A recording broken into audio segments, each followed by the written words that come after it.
My sister faked my signature on a DNR while I was in a coma. The first thing I heard when I woke up was my sister's voice telling someone on the phone that the funeral home could wait another day or two. My eyes felt like they were glued shut, my throat was on fire, and every muscle in my body screamed in protest, but that sentence hit me like ice water. Yeah, I know it's been 3 weeks, but I'm still working on getting access to his accounts, Sarah whispered, clearly thinking I couldn't hear her. The lawyer says once the DNR is processed and we have the death certificate, everything should transfer smoothly. He left everything to me anyway. Death certificate? I tried to move, tried to make a sound, but my body wasn't cooperating. The steady beeping of machines surrounded me, and I could smell that antiseptic hospital smell that burns your nostrils. Through my barely cracked eyelids, I could see Sarah pacing near the window, her back to my bed. She was wearing black, mourning clothes, I realized with growing horror. Trust me, Mom, this is what Jake would have wanted, she continued into her phone. You didn't see how depressed he was before the accident. And the doctor said even if he did wake up, he'd probably have severe brain damage. No quality of life. He'd hate being a burden on everyone. That was complete bullshit. Yes, I'd been going through a rough patch after my divorce from Emma 6 months ago, but depressed enough to want to die. Sarah barely knew what was going on in my life. We'd maybe spoken 5 times in the past 2 years, and that was only because she needed something, usually money. The accident was coming back to me in fragments. I'd been driving home from work on Friday evening, October 13th. Some asshole in a pickup truck ran a red light and T-boned my Tesla. The last thing I remembered was the sound of crushing metal and the airbag deploying. I'll call you back, Mom. I think one of the nurses is coming. Sarah hung up and moved closer to my bed. I kept my eyes mostly closed but watched her through my lashes. She looked down at me with an expression I'd never seen before, cold calculation mixed with something that looked almost like disappointment. A nurse walked in, a kind-looking woman in her 50s. Any changes today, Sarah? Nothing, my sister replied quickly. Still completely unresponsive. Have you heard anything more about when we can, honor his wishes? Honor my wishes? What the hell was she talking about? The nurse checked my chart. Well, the DNR is in place, and his vitals have been stable. But honey, sometimes people in comas can surprise us. I've seen patients wake up after months. Jake was very clear about this before, Sarah said firmly. He made me promise that if anything ever happened, I wouldn't let him live as a vegetable. He signed all the paperwork himself. I wanted to scream. I'd never had any such conversation with Sarah, and I sure as hell had never signed a DNR. The only medical directive I'd ever completed was making Sarah my emergency contact 2 years ago when I updated my life insurance, a decision I was rapidly regretting. The nurse left, and Sarah immediately pulled out her phone again. This time I caught enough of her conversation to understand she was talking to someone about selling my condo in downtown Seattle. My $800,000 condo that I bought just last year. That's when it hit me, my sister was trying to kill me for my inheritance. The next few hours were a special kind of hell. I had to lie there, completely still, while Sarah made call after call about liquidating my life. Every time a nurse or doctor came in, I wanted desperately to move, to speak, to show them I was awake, but Sarah never left the room. She'd positioned herself as the devoted sister keeping a bedside vigil, when in reality she was standing guard to make sure I didn't wake up and ruin her plans. Around what felt like evening, I heard her talking to someone named Marcus, her boyfriend, I assumed, since I remembered her mentioning him at Christmas 2 years ago. The lawyer says the life insurance alone is $500,000, plus his 401k has another $180,000, she whispered excitedly. And Marcus, you should see his investment portfolio. This crypto boom made him rich. We're talking over 1.2 million in Bitcoin and Ethereum combined. My blood ran cold. How the hell did she know about my crypto holdings? I'd never told anyone about that, not even Emma during our marriage. Those wallets were locked down tighter than Fort Knox. I know, it feels wrong, Sarah continued, but he's basically already gone. The doctors said there's minimal brain activity. And honestly, Jake was always so selfish. Remember how he didn't even come to Dad's funeral? This is probably the first time in his life he'll actually help his family. That was a low blow and complete revisionist history. I hadn't gone to Dad's funeral because Sarah specifically told me not to come. She'd called me screaming that Mom was too fragile to deal with seeing me after I'd abandoned the family by moving to Seattle for work. I'd sent flowers and a $5,000 check to help with expenses instead. The really sick part was listening to her practice her grieving sister routine. When Dr. Martinez came in for evening rounds, Sarah's entire demeanor changed. Her voice became shaky and tearful. Doctor, I've been thinking about what you said yesterday about the DNR, she said, dabbing at her eyes with a tissue. Jake was so specific about his wishes. He watched our father suffer on life support for weeks, and he made me swear I'd never let that happen to him. When he signed those papers last year, he said he'd rather die with dignity than live as a shell of himself. Dr. Martinez nodded sympathetically. These decisions are never easy, Sarah. But you're honoring your brother's autonomy. The ethics committee reviewed everything yesterday and approved moving forward. We can begin the process tomorrow morning. My heart started racing, which I immediately regretted because it made the monitors beep faster. Sarah glanced at the machines with what looked like annoyance. Is that normal? She asked. Could be anything, dreams, automatic responses. Don't read too much into it, Dr. Martinez assured her. His higher brain functions still aren't showing the activity we'd expect from consciousness. After he left, Sarah moved closer to my bed. For a terrifying moment, I thought she might try to smother me with a pillow or something you see in movies.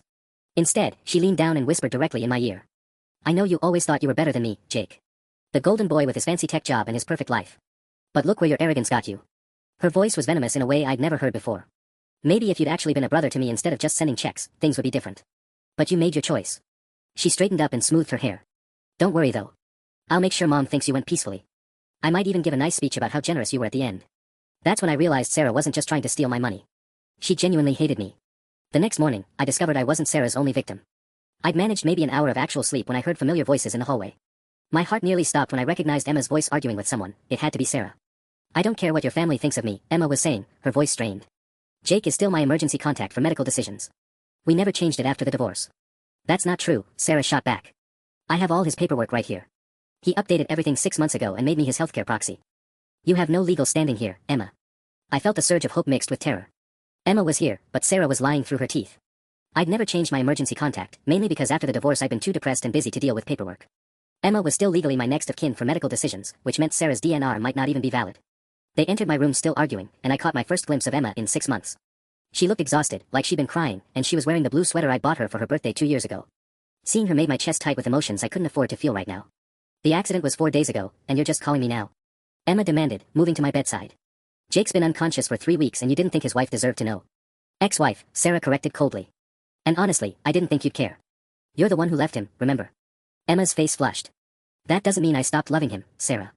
We had problems, but I never wanted. She trailed off, staring down at me. Has he shown any signs of waking up? Any response at all? This was my chance. With Sarah distracted by her argument with Emma, I focused every ounce of energy I had on moving something, anything. My finger. My eyelid. Something to show Emma I was here. The doctors say there's minimal brain activity, Sarah said dismissively. He's basically been brain dead since the accident. The only reason they haven't processed the DNR yet is because of bureaucracy. DNR. Emma's voice shot up an octave. What DNR?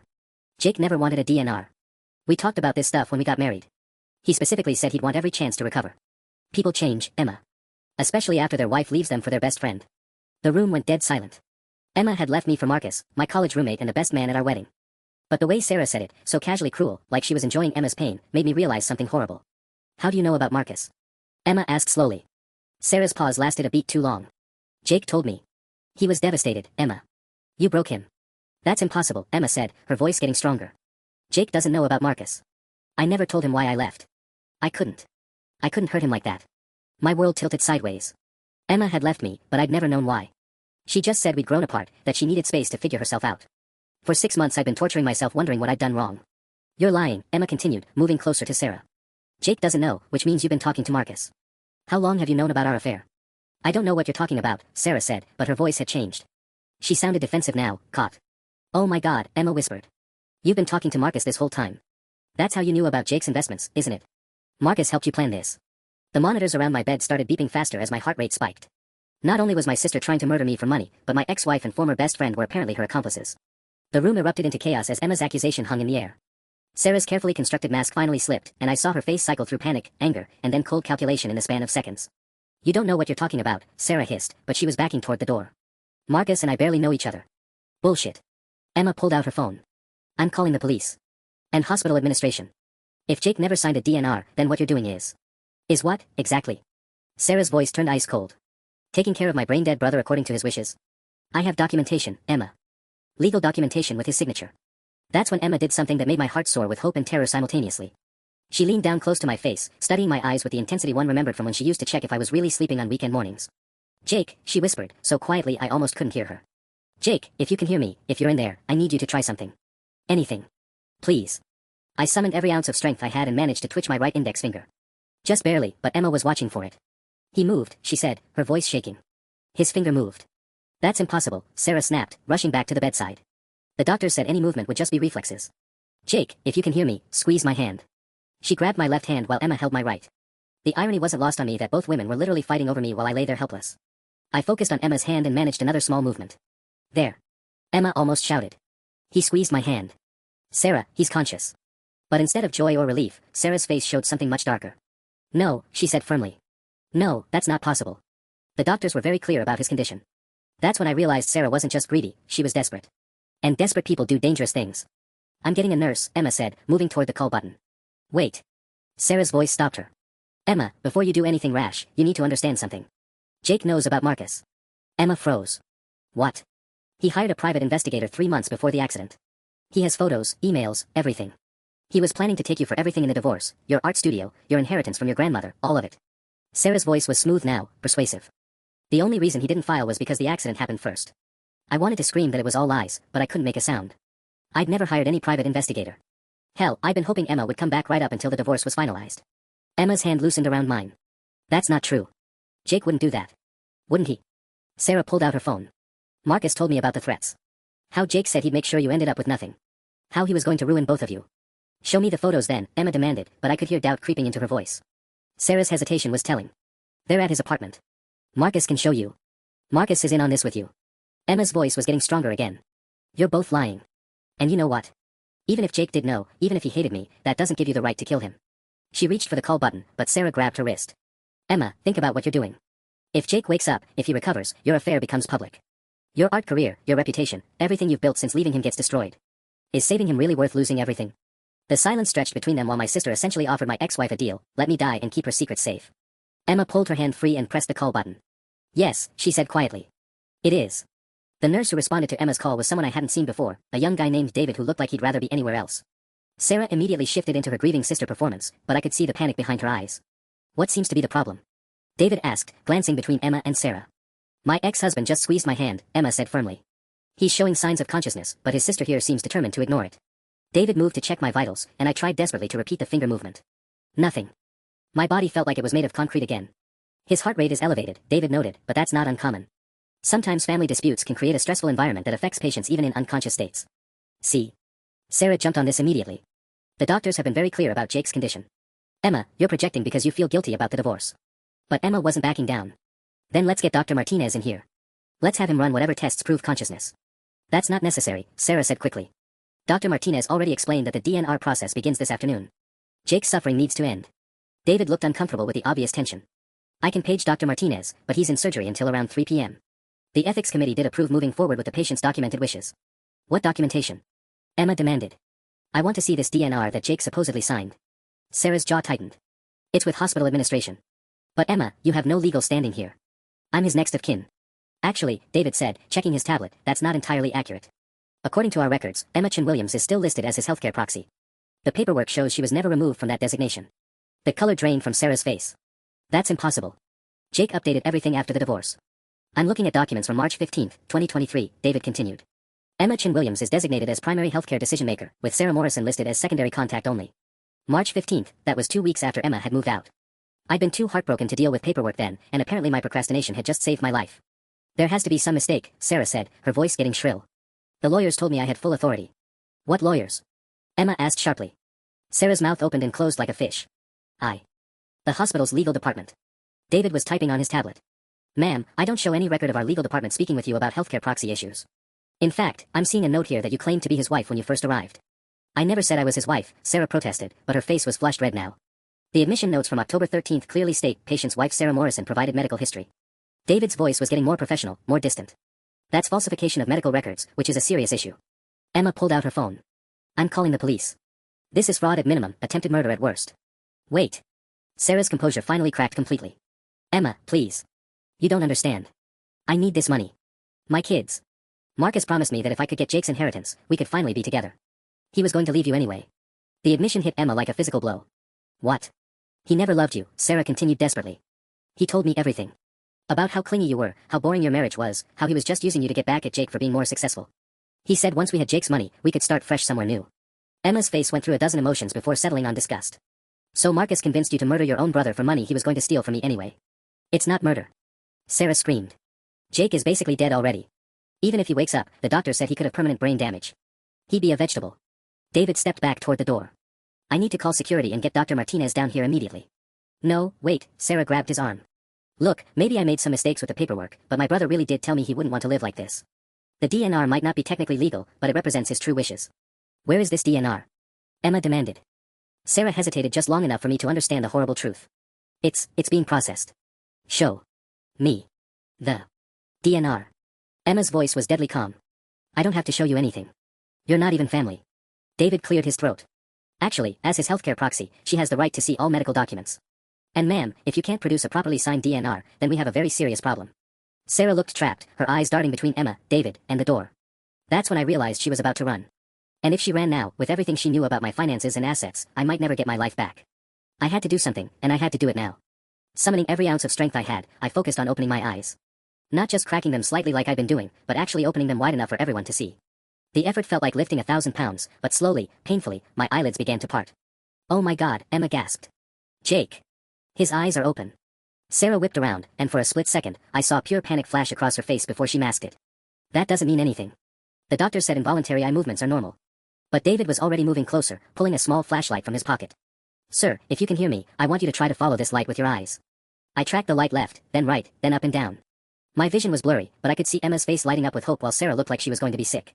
This is incredible, David murmured, then raised his voice. Sir, if you understand what I'm saying, blink twice. I blinked twice, slowly but deliberately. Emma burst into tears. Jake, oh God, Jake, I'm so sorry. I'm so sorry for everything. Sarah stepped forward aggressively. This is just reflexes. Brain-damaged patients can sometimes appear responsive when they're not. The DNR stands. What DNR? David asked pointedly. I need to see this document immediately, or I'm calling a code team and getting every neurologist in this hospital down here. Sarah's phone buzzed, and she glanced at it. Her face went even paler. I need to make a call. No, Emma said firmly, moving between Sarah and the door. You're not leaving this room until we get answers. David, please get security up here now. Already did, David replied, his finger hovering over his tablet. Ma'am, I need you to produce the DNR documentation immediately, or I'm reporting this to hospital administration and the police. Sarah's phone buzzed again, and this time she answered it without looking at the caller ID. Not now, Marcus. But it wasn't Marcus's voice that came through the speaker, it was a woman's voice, and she sounded official. Ms. Morrison, this is Detective Lisa Chin with Seattle PD. We have a warrant for your arrest in connection with identity theft and fraud charges. Where are you currently located? The phone clattered to the floor as Sarah's hand started shaking. Emma and David both heard the detective clearly. Identity theft? Emma asked, staring at Sarah. I managed to make a sound, just a rough croak, but it was the first vocalization I'd managed since waking up. Everyone turned to look at me. Sarah, I whispered, my voice barely audible. Forged, signature. David immediately hit his emergency button. I need Dr. Martinez and a neurological team to room 314 immediately. Patient is conscious and responsive. Sarah backed against the wall, looking trapped. You don't understand. Marcus said the crypto accounts were already being moved. He said Jake had given him access before the accident. What crypto accounts? Emma demanded. Sarah's eyes widened as she realized what she just admitted. He told me Jake had cryptocurrency. I thought. You thought you'd steal it, Emma finished. How much, Sarah? How much were you planning to steal from your own brother? It wasn't stealing. Sarah screamed.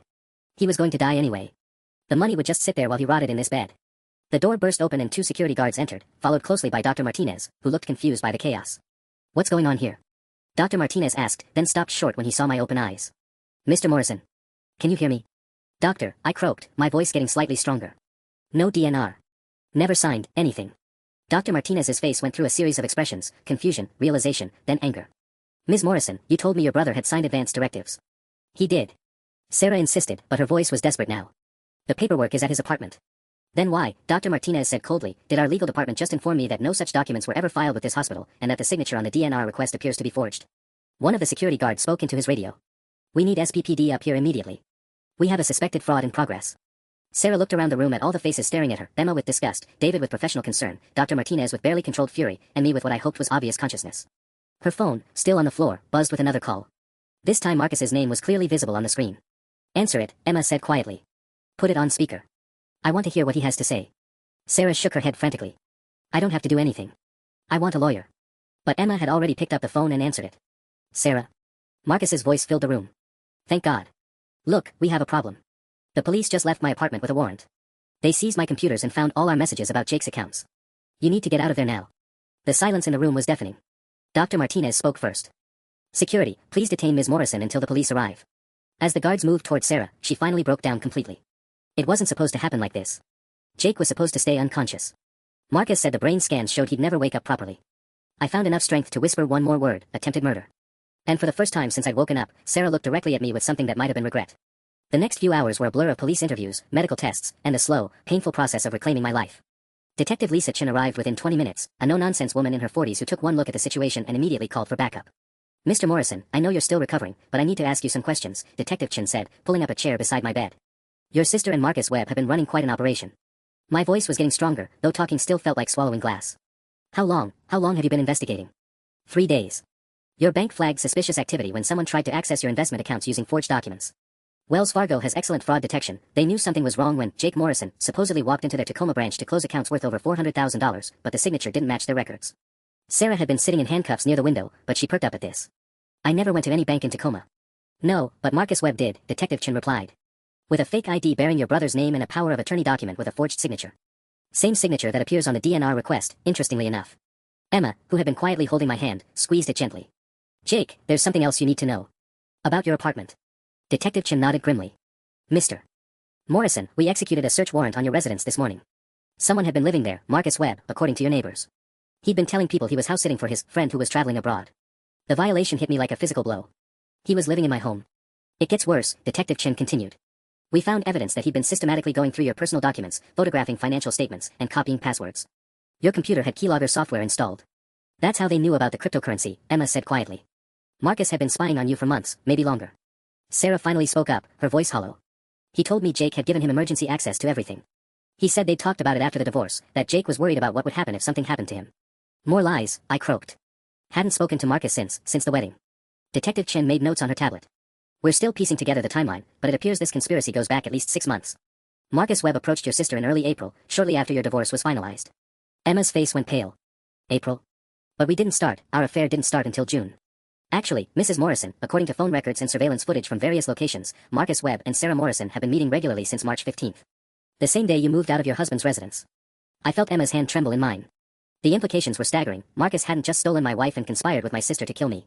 He'd been planning this for months, maybe from the very beginning. Emma, I whispered, he played us both. Sarah let out a bitter laugh from across the room. Played us? He destroyed us. My nursing license is gone, my kids are going to be taken away, and for what? Marcus cleaned out his own accounts yesterday and disappeared. The police found his apartment completely empty. Detective Chen looked up sharply. What do you mean, disappeared? I mean he's gone. Sarah screamed. He used me to get information about Jake's money, convinced me that Jake would want to die anyway, and then vanished the moment things got complicated. I'm facing murder charges while he's probably on a beach somewhere. Ms. Morrison, Detective Chen said firmly, if you have any information about Marcus Webb's current whereabouts, now would be the time to share it. Sarah stared at the floor for a long moment. When she finally looked up, her eyes were filled with a hatred so pure it made me recoil. But the hatred wasn't directed at me, it was directed at Marcus. He said he loved me, she whispered. He said once Jake was gone, we'd have enough money to start over somewhere new. He promised me he'd help me get custody of my kids back from their father. The pieces were falling into place, painting a picture of manipulation that went far deeper than I'd imagined. There's something else, Detective Chen said, scrolling through her tablet. Ms. Morrison, you mentioned Marcus promised to help with custody of your children. According to our investigation, Marcus Webb has been in contact with your ex-husband, David Morrison, for the past 2 months. Sarah's face went white. That's impossible. Marcus doesn't even know David. Phone records show 17 calls between Marcus Webb and David Morrison between August 15th and October 10th. The last call was made 3 days before your brother's accident. Detective Chen's voice was clinical, but I could see the disgust in her eyes. Mr. David Morrison has been very cooperative with our investigation. Emma squeezed my hand tighter. What kind of cooperation? It seems Marcus convinced Mr. Morrison that Sarah was an unfit mother who was planning to flee the state with their children. He provided David with fabricated evidence of Sarah's erratic behavior and financial irresponsibility. David Morrison filed for emergency custody modification on October 11th, 2 days before Jake's accident. Sarah was shaking now, the full scope of her manipulation becoming clear. He was going to take my kids either way, she whispered. Even if the plan worked, even if we got Jake's money, David would have had custody. Marcus Webb played everyone, Detective Chin continued. Emma, he told Sarah that you were planning to reconcile with your husband and that Jake was going to expose the affair publicly to destroy your art career. Sarah, he told Emma that you were spreading rumors about her mental stability to anyone who would listen. I tried to process this information, but my brain still felt foggy from the coma. How do you know all this? Because Marcus Webb kept detailed records of every lie he told and every person he manipulated. We found them on his laptop. Apparently he thought he was being clever by documenting his scheme. Pride goeth before the fall, as they say. Dr. Martinez, who had been quietly observing from the doorway, stepped forward. Detective, I need to ask, was there ever any real medical justification for the DNR? Any actual conversation between the siblings about end-of-life wishes? Sarah let out a hollow laugh. Jake and I haven't had a real conversation in 3 years. The last time we talked was when he sent money for Mom's hip surgery, and even then it was just a text asking for the hospital's billing address. The admission stung, but it also clarified something important. Sarah, why did you really hate me so much? She was quiet for so long I thought she wasn't going to answer. When she finally spoke, her voice was barely audible. Because you made everything look so easy. College, career, marriage, money, it all just fell into place for you. Meanwhile, I'm working double shifts as a nurse, my husband left me for his secretary, and I can barely afford rent on a 2-bedroom apartment for me and 3 kids. She looked up at me with tears streaming down her face. When Marcus told me you had over $1 million just sitting in crypto accounts, money you'd never even miss, I thought. I thought maybe for once life could be fair. So you decided to kill me for it. I convinced myself you were already gone, she screamed. The doctors said minimal brain activity. Marcus showed me research about coma patients with similar injuries, most never recover meaningful function. I told myself I was putting you out of your misery. Detective Chin closed her tablet. Ms. Morrison, you're under arrest for conspiracy to commit fraud, forgery, and attempted murder. You have the right to remain silent. As they read Sarah her rights and led her away, she turned back one last time. Jake, I know you'll never forgive me. But when you find Marcus, and you will find him, remember that he destroyed both our lives for money he was never planning to share with anyone. The door closed behind them, leaving Emma and me alone for the first time in 6 months. Jake, she whispered, I'm so sorry. For everything. But I was already thinking about Sarah's parting words. When you find Marcus. Not if. When. She was right about one thing, I was definitely going to find him. The doctors kept me for another week of observation, and during that time, I learned just how deep Marcus's betrayal ran. Detective Chin visited daily with updates that made my blood pressure spike enough to concern the nursing staff. We've traced Marcus's movements over the past 6 months, she told me on Thursday morning, settling into the now familiar chair beside my bed. Jake, this wasn't a crime of opportunity. This was a calculated, long-term operation. Emma had been staying in my room almost constantly, sleeping in the uncomfortable recliner and bringing me updates from the outside world. She looked up from her sketchpad, apparently drawing helped her process stress. What kind of operation? Identity harvesting, financial stalking, and what our cybercrimes unit is calling relationship engineering. Detective Chin pulled out a thick folder. Marcus Webb, real name Marcus William Chin, by the way, has done this before. That hit me like ice water. Chin. Is he related to you? Distant cousin, unfortunately. Which is how I got assigned to this case, the department wanted someone who'd be motivated to catch him. Her jaw tightened. Marcus has been running variations of this scam across 3 states for the past 4 years. He targets recently divorced men with significant assets, seduces their ex-wives, and then uses family members to gain access to accounts and property. Emma's pencil snapped in her grip. There were others. Other women like me. For that we've identified so far. In Phoenix, he convinced a woman named Jennifer Parks to help him steal $300,000 from her ex-husband's business accounts. In Denver, it was Rebecca Martinez, $150,000 from a settlement her ex-husband received after a workplace injury. Detective Chen's voice was grim.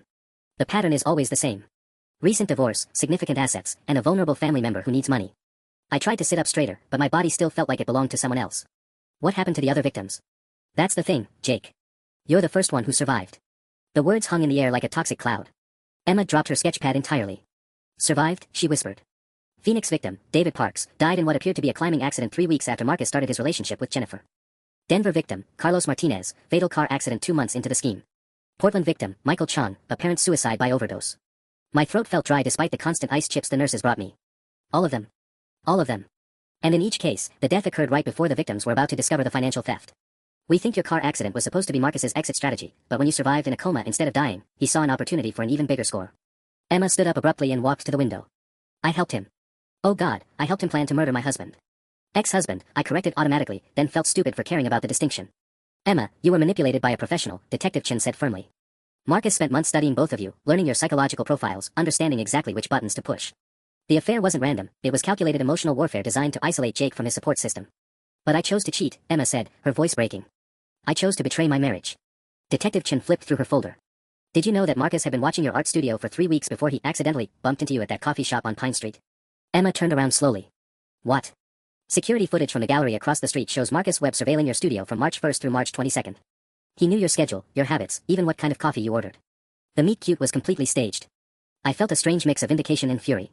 Emma, he targeted you specifically because you were married to me. It gets worse, Detective Chin continued. We found detailed psychological profiles on both of you in Marcus's files. He knew about Emma's struggles with feeling undervalued in the marriage, Jake's tendency to withdraw when stressed, even your family dynamics going back years. Sarah wasn't randomly chosen either, Marcus had been researching your entire family tree. Emma sank back into her chair. How is that even possible? Social media mining, public record searches, and what appears to be months of casual surveillance. Marcus would show up at places you frequented, your gym, your favorite restaurants, the coffee shop near your work, and eavesdrop on conversations. He built comprehensive personality profiles before making contact with either of you. The violation felt worse than the coma somehow. What else did he steal besides money? Detective Chen's expression darkened. Jake, we found copies of everything. Your tax returns, medical records, passwords, personal photos, even recordings of private conversations between you and Emma from when you were still married. Recordings? Emma's voice was barely a whisper. He'd installed listening devices in your apartment, your car, even Emma's art studio. We found audio files dating back to February, weeks before Emma moved out. Marcus was listening to your marriage fall apart in real time and using that information to position himself as Emma's emotional support. I closed my eyes, trying to process the scope of the invasion.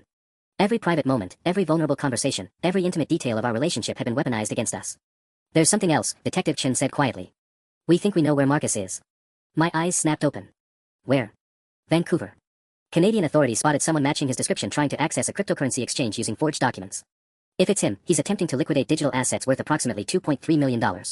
Emma frowned. But Jake's accounts were protected, right? Detective Chen and I exchanged a look. Emma, I said slowly, that's not just my money he's trying to steal. What do you mean it's not just your money? Emma asked, her artist's intuition already sensing something terrible coming. Detective Chen pulled out another document. Emma, did you know that Marcus had access to your banking information as well? Emma's face went pale. That's impossible. I never gave him my passwords or account numbers. You didn't have to. We found keylogger software on your laptop too, the one Marcus bought you as a surprise gift in July. He's been monitoring every financial transaction you've made for the past 4 months. My heart rate monitor started beeping faster. Emma, how much are we talking about? My grandmother's inheritance, she whispered. The money I was saving to expand my art studio.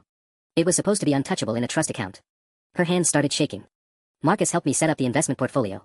He said his background in finance made him better qualified than my old advisor. Detective Chin nodded grimly. Marcus Webb convinced Emma to consolidate her inheritance, approximately $180,000, into cryptocurrency accounts that he had administrative access to. The same accounts he's now trying to liquidate in Vancouver. But that money was protected by the trust, Emma said desperately. My grandmother specifically set it up so no one could steal it. Unless you voluntarily moved it out of the trust structure, Detective Chin explained. Which is exactly what Marcus convinced you to do. He told you that traditional investments were for old people and that crypto would triple your money within a year. I watched Emma's world crumble in real time. First she discovered her affair was orchestrated, then that her husband's attempted murder was partially her fault, and now that her financial security was gone too. There's more, Detective Chin continued relentlessly. Marcus also opened credit lines in Emma's name. We're tracking approximately $65,000 in debt across 4 credit cards that Emma never applied for. Emma stood up so fast her chair toppled over. I'm ruined. Completely ruined. My marriage, my money, my credit, he destroyed everything. Emma, I said, trying to keep my voice calm despite my own racing thoughts. We'll figure this out. We'll get the money back. Detective Chen's expression suggested otherwise. The challenge is that cryptocurrency transactions are nearly impossible to reverse. Once Marcus transfers those funds to untraceable wallets, recovery becomes extremely unlikely. How long do we have? I asked. The Vancouver police are monitoring the exchange, but Marcus is smart. He's not trying to move everything at once, just small amounts that won't trigger automatic holds. At his current pace, he'll have liquidated everything within 72 hours. Emma was pacing now, her artist's mind working through the implications. Wait. Detective Chen, you said he's done this before, right? To 4 other couples. Correct. And those men all died before they could discover the theft, Emma continued, her voice getting stronger. But Jake survived. Which means Marcus's timeline got completely screwed up. I saw where she was going with this. He expected to inherit everything cleanly through Sarah, but now he has to steal it while we're actively investigating. Exactly, Emma said, turning to Detective Chen. He's panicking. Making mistakes. That's why he left behind all those files, why he's trying to cash out so quickly. The plan was supposed to take months, but now he has days. Detective Chen leaned forward with interest. What are you thinking? Emma sat back down, her strategic mind fully engaged now. Marcus spent months learning our psychological profiles, right? Well, we know his profile too. He's greedy, he's impatient, and he thinks he's smarter than everyone else. Emma, what are you suggesting? She looked directly at me with an expression I remembered from our marriage, the look she got when she was about to do something brilliant and slightly dangerous. I'm suggesting we beat him at his own game. Marcus used me to steal from you, Jake. Now we use me to steal everything back from him. Detective Chin shook her head immediately. Absolutely not. We're not putting a civilian in danger. I'm already in danger, Emma pointed out. My credit is destroyed, my inheritance is gone, and I'm accessory to attempted murder. What exactly do I have left to lose? Your life, I said firmly. Emma, Marcus has killed 4 people. For that we know about. But he killed them when they were isolated and vulnerable. Right now, he thinks I'm still his devoted girlfriend who doesn't know about the scheme. He's not going to hurt his biggest asset. Detective Chen was taking notes now despite her objections. Even if we considered something like this, which we won't, Marcus is in Canada. We have no jurisdiction. Emma smiled for the first time in days. Actually, Detective, I think Marcus is about to come back to Seattle voluntarily. What makes you say that? Emma pulled out her phone. Because I've been getting increasingly frantic text messages from him for the past 2 days. Messages that Detective Chen and I should probably discuss privately. She showed us the screen, and my blood ran cold at the latest message, received just 20 minutes ago. Emma, baby, everything's falling apart. Sarah cracked and told them everything. I need you to meet me tomorrow night. Bring your passport and whatever cash you can get. It's time for us to disappear together like we always planned. I love you. M. Detective Chen stared at the phone. He wants to meet with you. Here in Seattle. Tomorrow night at Pike Place Market, apparently. Same place we had our first official date. Emma's voice was steady, but I could see her hands trembling slightly. He still thinks I don't know the truth. He still thinks I'll run away with him. I grabbed Emma's hand, ignoring the sharp pain in my ribs. Absolutely not. We are not using you as bait. But Emma was already looking at Detective Chen with determination. How fast can you set up surveillance at Pike Place Market? Detective Chen spent the next 10 minutes explaining in excruciating detail why using Emma as bait was legally, ethically, and tactically impossible. But I could see the wheels turning in her head. Marcus voluntarily returning to Seattle was an opportunity we couldn't ignore. The problem is jurisdiction and evidence, Detective Chen finally admitted. Even if we catch Marcus at Pike Place, proving the cryptocurrency theft gets complicated when the transactions happened across international borders using sophisticated laundering techniques. Emma had been quiet during the detective's lecture, but now she spoke up. What if we didn't just catch him? What if we caught him in the act of stealing more money? Emma, he's already stolen everything, I pointed out. Not everything. She pulled up her banking app on her phone. Jake, do you remember that joint savings account we opened but never used? The one for the house down payment that never happened because we got divorced first. I'd completely forgotten about it. The one with like $8,000 in it. $12,000 now, actually. I've been automatically depositing $200 a month from my studio income, even after we separated. Emma's voice was getting excited. It's still a joint account. We both have access. Detective Chen frowned. Where are you going with this? Marcus doesn't know about that account because we opened it after his surveillance started. But if I told him about it, if I made it seem like Jake had been hiding money even from me, he'd want to steal that too, I finished, understanding her plan. And if he tries to access a joint account with forged documents, while impersonating Jake, in front of police surveillance, Detective Chen said slowly. That's bank fraud, identity theft, and wire fraud all happening on American soil with clear evidence. Emma nodded eagerly. Plus, if I'm wearing a wire when he confesses to the other thefts, you'd have everything you need for the murder charges too. I wanted to object again, but the plan actually made sense. Marcus's arrogance had always been his weakness. Even in college, he couldn't resist showing off how clever he was. There's another angle too, I said reluctantly. Emma, Marcus still thinks you don't know about the other victims, right? About David Parks and Carlos Martinez? Right. He thinks I believe his story about being a financial advisor who's made some controversial investment choices but never hurt anyone. Detective Chen was typing notes rapidly. If Marcus confesses to previous murders while trying to recruit Emma as an accomplice, that's conspiracy to commit murder in the first degree. Life sentence, no parole. Assuming he confesses, Emma said. Marcus is manipulative, but he's not stupid.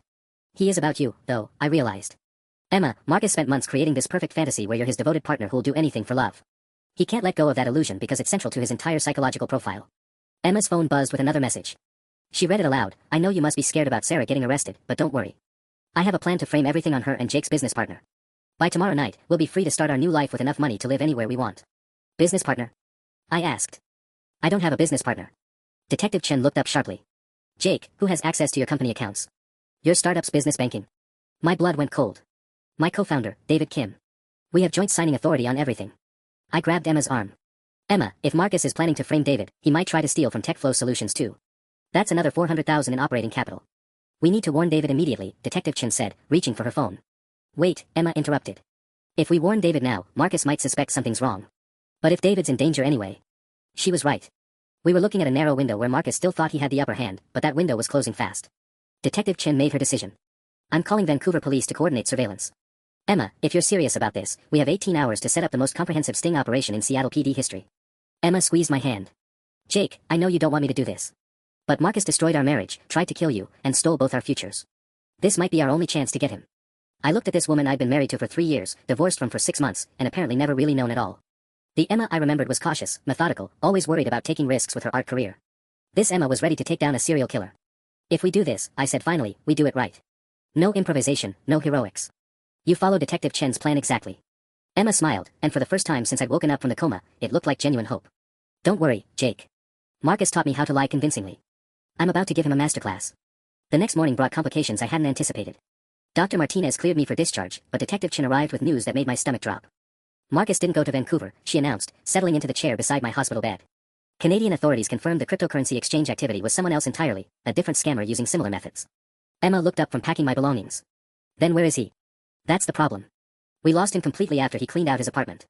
No credit card activity, no phone pings, no digital footprint whatsoever. Detective Chen pulled out her tablet. But Emma, he's still texting you from burner phones. The last message came in 20 minutes ago. Emma checked her phone and read aloud, change of plans, beautiful. Meet me at our special place tonight at 8 p.m. instead of Pike Place. Bring the account information for that joint savings you mentioned. We're going to need every penny for our new life. Trust me, after tonight, all our problems disappear forever. I frowned. What special place? Emma, you never told him about the joint account. I didn't. Emma's face went pale. Jake, I never mentioned any joint account to Marcus. And we don't have a special place, we only went out maybe 6 times before everything fell apart. Detective Chen leaned forward intently. Emma, think carefully. Is there anywhere Marcus might consider significant to your relationship? Emma was quiet for a long moment, her artist's mind working through memories. The only place that might qualify is the sculpture garden at the Seattle Art Museum. It's where he first told me he was falling in love with me. She paused. But Jake, I never told him about that joint account. How could he possibly know about it? The implications hit me like ice water. Because he's been monitoring us this entire time. Emma, if Marcus knew about the account, he's been listening to our conversations here in the hospital. Detective Chen was already on her radio, calling for a sweep team. We need electronic surveillance detection in room 314 immediately. 20 minutes later, a technician found 3 separate listening devices, one hidden in a flower arrangement Sarah had brought on day 2, another taped under my bedside table, and a third embedded in the frame of the landscape painting across from my bed. Jesus Christ, Detective Chen muttered, staring at the tiny electronic bugs.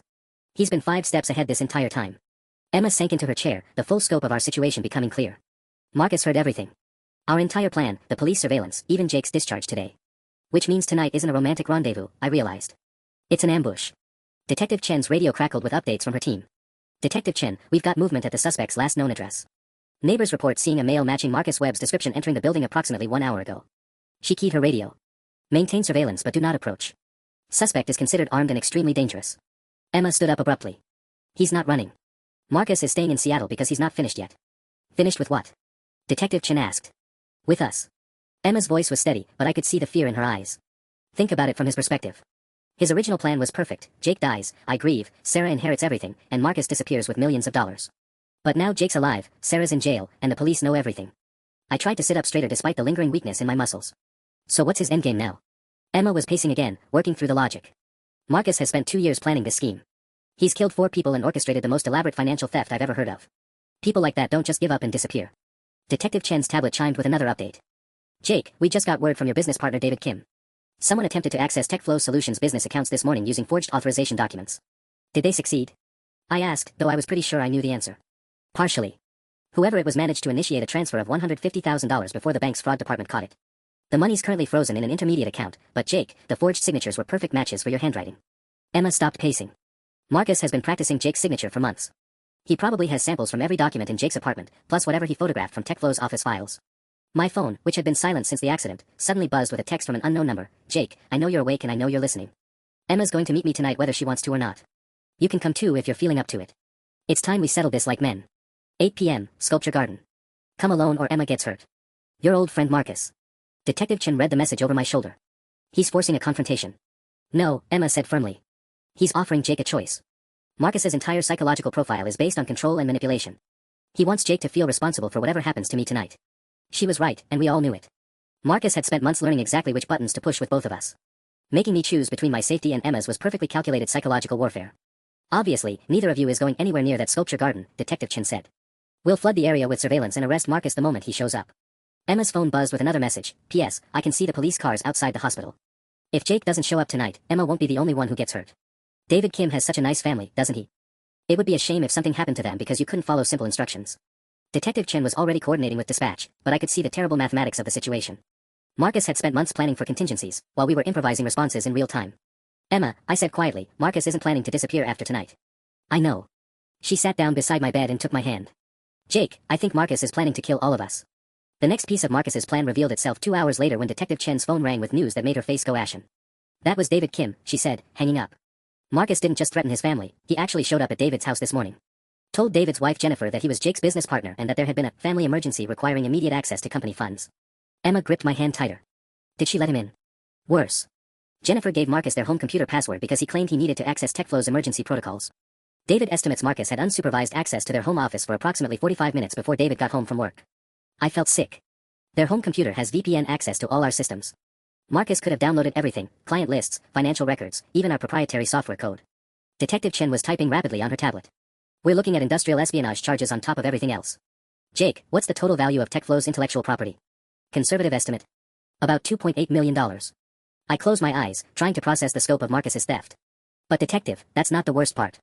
Our client database includes 3 major healthcare systems and a government contractor. If Marcus sells that information, he could compromise thousands of people's personal data, Emma finished. Medical records, social security numbers, government employee information. My phone buzzed again with another message from Marcus. Jake, I'm impressed by how much TechFlow has grown since college. David's been very helpful in explaining your security protocols. Did you know your company laptop automatically syncs to a backup server every night at 2 a.m.? Very convenient for someone who knows where to look. See you tonight at 8 p.m. M. Detective Chen grabbed my phone. How the hell does he have your company laptop? The realization hit me like a sledgehammer. It was in my car during the accident. I always kept it in my Tesla's trunk for client meetings. And Marcus has had access to your car this entire time, Emma said, her voice hollow. The impound lot, the insurance investigation, the police evidence processing, he's had weeks to clone everything. Detective Chen was already coordinating with the cybercrime unit, but I could see the mounting complexity of the situation overwhelming even her experienced team. Marcus hadn't just planned a simple murder and robbery, he orchestrated the systematic destruction of everything I'd built over the past 5 years. There's something else, I said reluctantly. Emma, the backup server Detective Chen mentioned. It doesn't just contain TechFlow data. Emma looked at me with growing dread. What else is on there? Personal files from my home computer. Photos, documents, financial records, even old emails between us from when we were married. I met her eyes. Marcus has access to 7 years of our entire digital life together. Detective Chen's radio crackled with another update. Detective Chen, we've got eyes on the Sculpture Garden. Suspect is already in position, approximately 2 hours early. He appears to be setting up some kind of equipment near the main fountain. Equipment? Emma asked sharply. Unknown at this time. Could be recording devices, could be something else. We're maintaining distance to avoid spooking him. Emma stood up and walked to the hospital window, staring out at the Seattle skyline. Marcus isn't just planning to kill us tonight. He's planning to document it. The pieces clicked together in my mind with horrible clarity. A confession video. Marcus wants us to admit to crimes we didn't commit before he kills us, creating evidence that we were the real criminals all along. Detective Chin nodded grimly. It fits his profile perfectly. Marcus positions himself as the victim who was forced to defend himself against a conspiracy between Jake and Emma to frame him for fraud. My phone buzzed one final time. Jake, bring Emma's art portfolio from her studio. Specifically the sketches she drew of our time together. I want her to remember what real love looked like before everything got complicated. Emma will understand which drawings I mean. She always was the sentimental type. Don't disappoint me. Emma turned from the window, her face completely white. Emma, I said carefully, what sketches is he talking about? Jake, she whispered, I never drew any sketches of Marcus. I never drew anything related to our affair because I felt too guilty about it. Detective Chen looked between us. Then what portfolio is he referring to? Emma's hands were shaking now.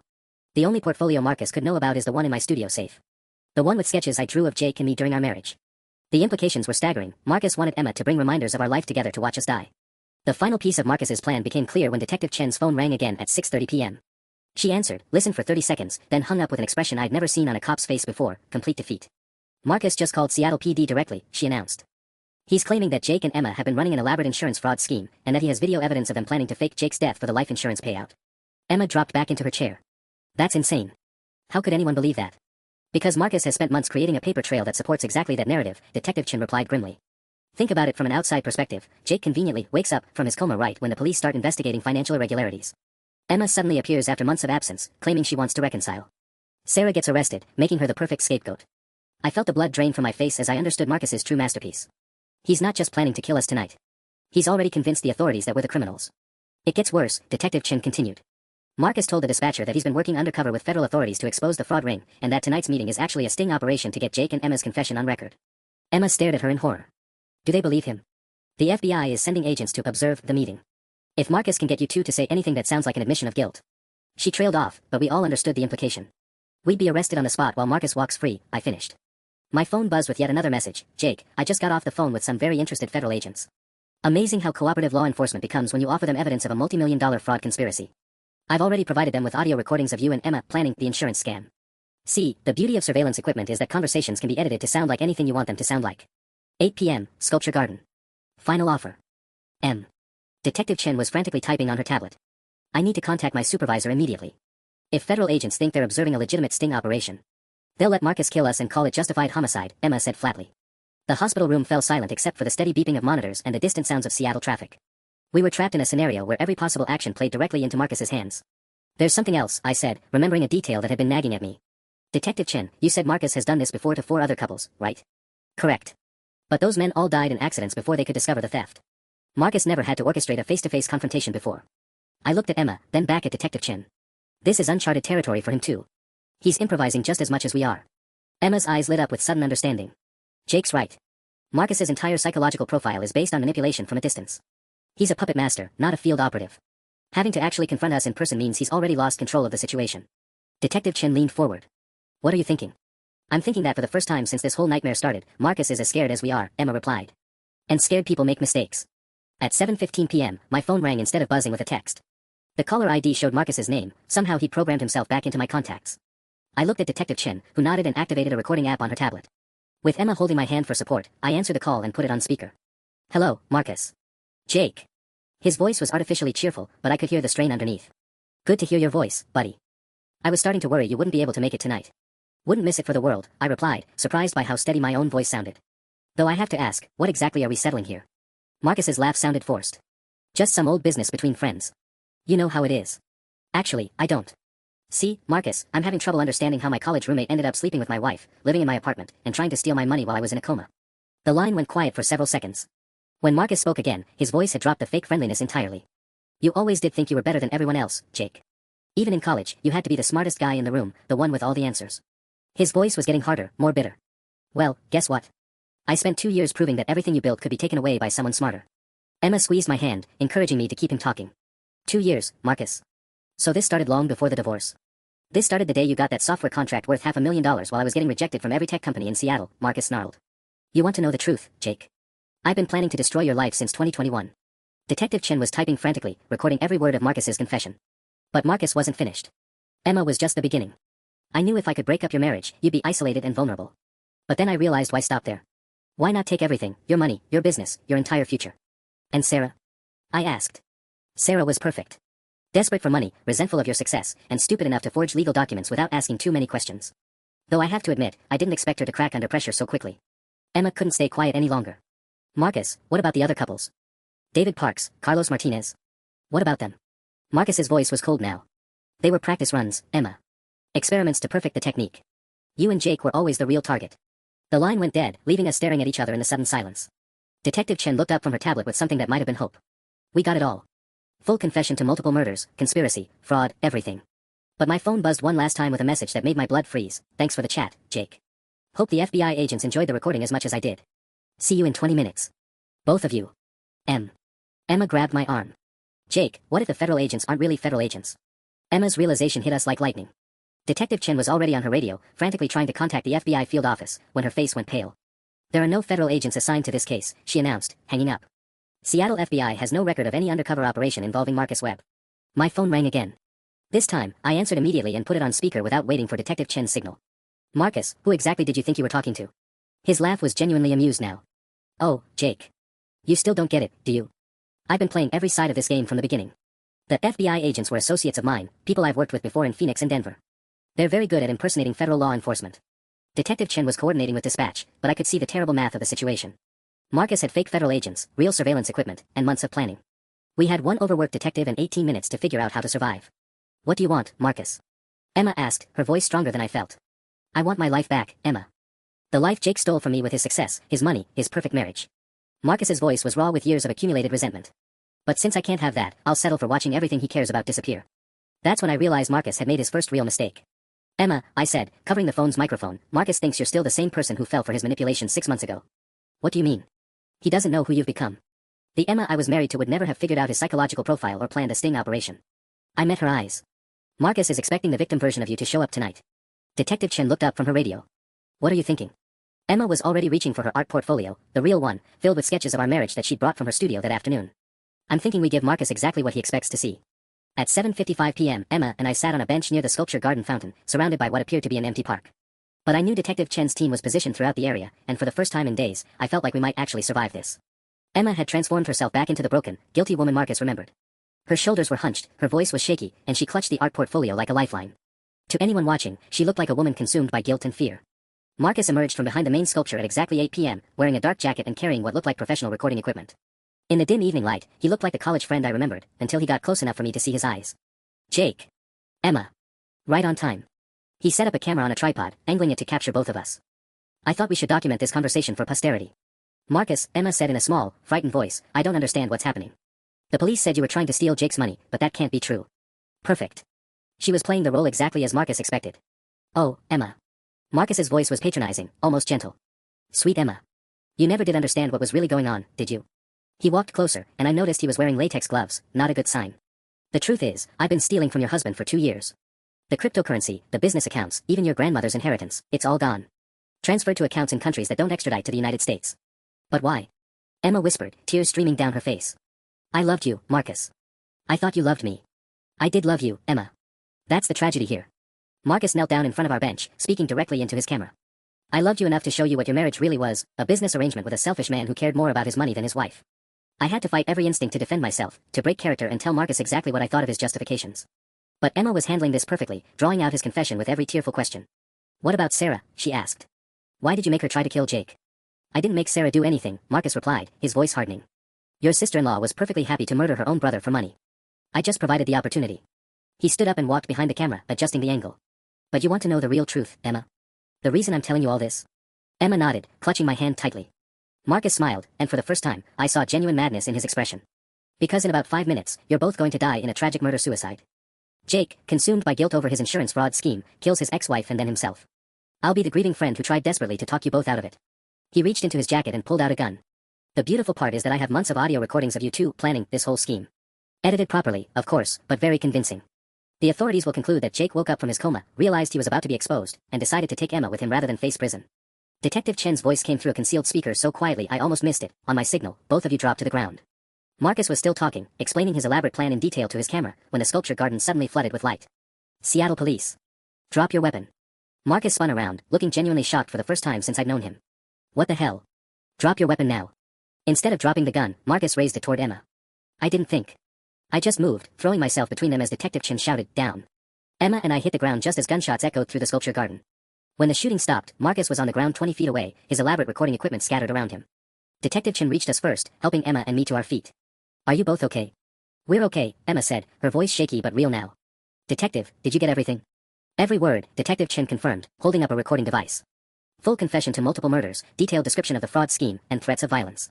Marcus Webb is going to prison for the rest of his life. As the paramedics worked on Marcus, he was alive but unconscious. I finally allowed myself to process what had just happened. "Emma," I said quietly, "is it really over?" She was staring at the scattered art portfolio, sketches of our marriage spread across the ground around Marcus's blood. "The money, the business, even my grandmother's inheritance, it's all gone, isn't it?" "The cryptocurrency might be recoverable," Detective Chin said, joining us. "International Financial Crimes Unit has been tracking Marcus's network for months. You're not his only victims, but you might be the key to helping dozens of other families get their money back." 3 weeks later, I was back in my apartment, cleaned and debugged by the police cybercrime unit, when Emma knocked on my door. She was holding an envelope and wearing the blue sweater I'd bought her for her birthday 2 years ago. "The FBI recovered most of it," she announced, holding up the envelope. "Your cryptocurrency, my inheritance, even TechFlow's business accounts." Marcus was smarter than most criminals, but he wasn't smarter than federal forensic accountants. I let her in, and we sat on my couch like we had 1,000 times during our marriage. "Emma," I said finally, "what happens now? With us, I mean." She was quiet for a long time, staring at her hands. "I don't know if we can go back to what we had before, Jake. Too much has happened." "I know. But maybe," she continued, meeting my eyes, "we could start over. Not as the people we were, but as the people we became during the worst week of our lives." I thought about everything we'd been through, the betrayal, the manipulation, the moment when she chose to save my life instead of protecting her secrets. "I'd like that," I said. Emma smiled, and for the first time in months, it looked like hope. "Good," she said, pulling out her sketchbook. "Because I've been drawing again." "And Jake?" "This time, I'm drawing the future instead of the past." 6 months later, Marcus.